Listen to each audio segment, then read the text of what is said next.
everybody, I am Om Shachar and this is Freedom Yoga. And today I want to answer a very important question.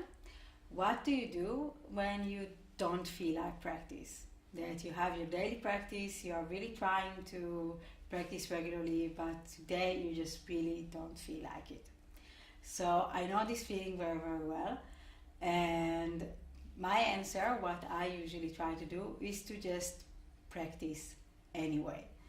So maybe I do a little bit less or I do something a bit different, a bit easier, but I try to do it anyway. Like if I have my practice and it's daily or weekly or whatever your regular means, I try to keep to it whatever the cause is. Last week I was very sick and I really didn't feel like practicing, but I had to do it anyway.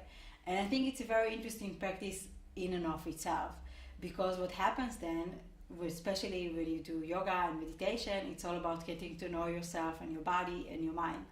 And then many times we don't want to practice because we just don't really want to look what's going on inside of us in these kind of days when we don't really feel like practicing. So I think that especially because of that, it's even more important that you try to sit at least for some time. And another very important point that I always tell my students and myself as well is that something is always, always, always better than nothing.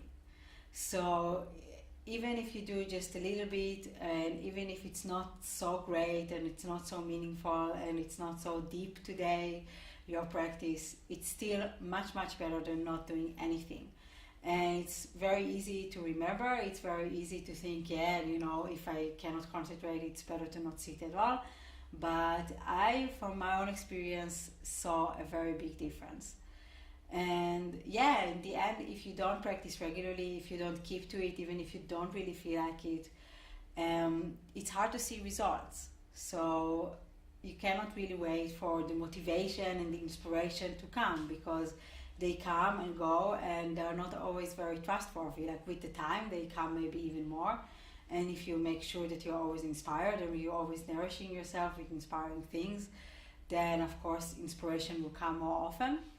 But from my point of view, at least, it's not very clever to just sit and wait for motivation and inspiration to come. Sometimes you need to sit first and then inspiration and motivation comes by themselves.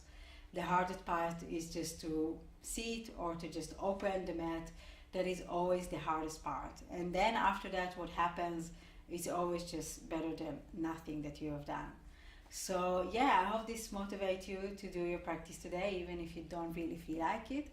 And yeah, tell me what was your experience and what are your thoughts about this topic. So I see you next time, and until then, have fun.